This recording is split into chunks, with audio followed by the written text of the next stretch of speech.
Trits in the Central Province, like all others in PNG, has completed its order of draw. This is to give candidates their box numbers to accompany their photographs on their campaign posters.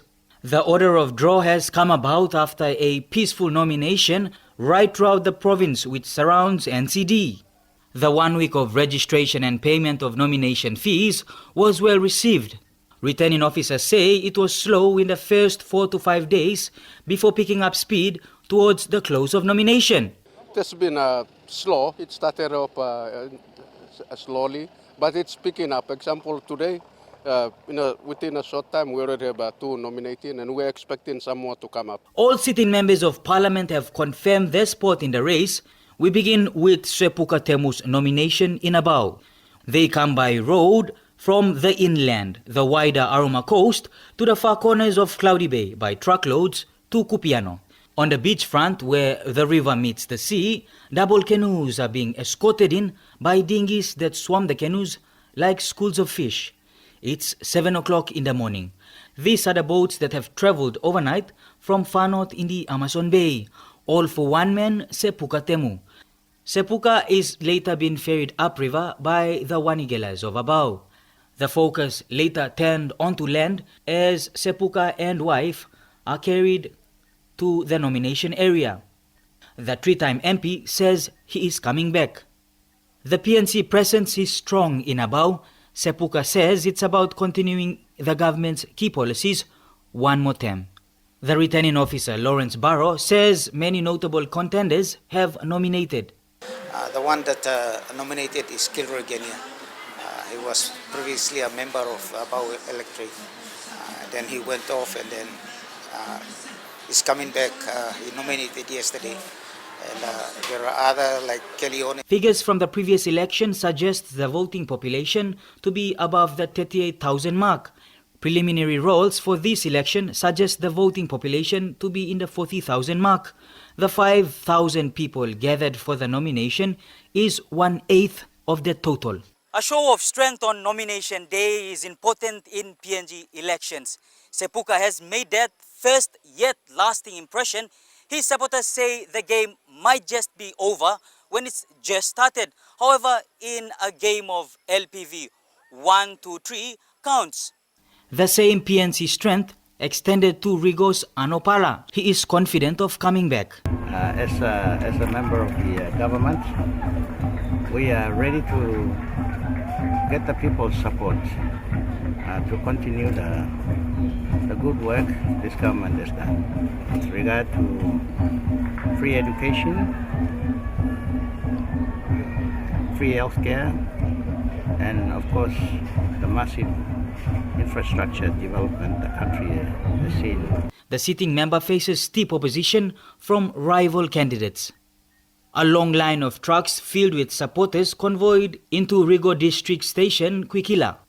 There they are met by 2 horsemen. The horsemen lead the convoy around the station to the nomination area. In the center of focus is one of the hot contenders, Rigo Open Seats, Edward Manu. I think I'm pretty comfortable.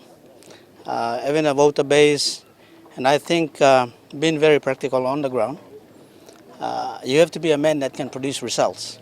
I don't believe in making promises that you can't deliver. The independent candidate aims to empower the people in the areas of agriculture, which he believes has been neglected by past members of parliament. Majority of our Rigo people are staying in the villages. And if we have to promote agriculture, that's the only way to go. Or fishing or cash cropping for that matter. On the last day of nomination, they were out to make a lasting impression. Supporters out in full force to give their representative, Turai Elemi, the confidence to go and register for the Rigo Open seat. Mr. Elemi says he is confident and wants to bring change. A lot of window dressing sort of developments, so to speak, have taken place, but that's not what people are asking for. They really want it, want to see how the DSAP's funds have been dissipated. Least of all, I think there's not been any accountability at all. The runner-up of the last election says past members of parliament have not delivered enough to the expectation of the people, and he is willing to make that happen. So really, there's a big task. For me, first task maybe to restore. I've got to restore Rigo and then revive it and then restore it. Other candidates also came to nominate, including Rigo Inland's Laros Gavarananu. At the moment, I come from the inland area in Rigo. So, I mean, for us, it's every trip up and down is probably, we've got to bring the car into the workshop. So I think these things have sort of become a norm. So we've got to, change these things.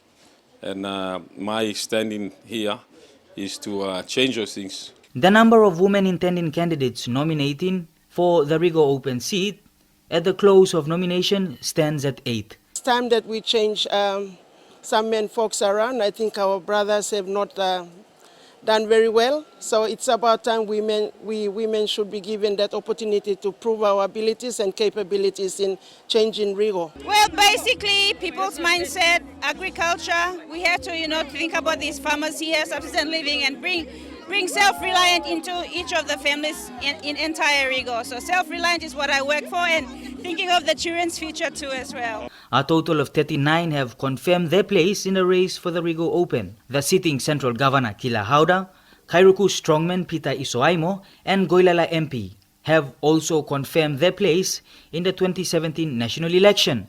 The runner-up for the Kairuku Hiri seat in the recent election says he intends to make big changes when in power. My plan, first of all, Kairuku Hiri is to be an electorate compared to other electorates around Papua New Guinea. First thing, I make sure I go in to split this electorate to 2 or even 3, if you like. Incumbent Goilala MP William Sam says he is confident of coming back and continuing from where he left off. In the race for the Goilala seat are also other prominent figures who want to be the representative of Parliament. Puni, Makio and the Goilalas, which I represent, I look after the affected communities, and when I see there is no road for them, they cannot even come out of a Goilala. So most of the people, they walk, but we need to have a road there because Goilala is very rich in mineral resource. I've played for Papua New Guinea, I've carried the flag for this nation. At the end of the day, I've worn the jersey for Canberra Raiders. When I play for Canberra Raiders, I try my best of my ability. When I play for Papua New Guinea Kumuls, I wear the jersey for Kumuls, I play to the best of my ability. Tomorrow when I wear the Goilala jersey, I will play the best of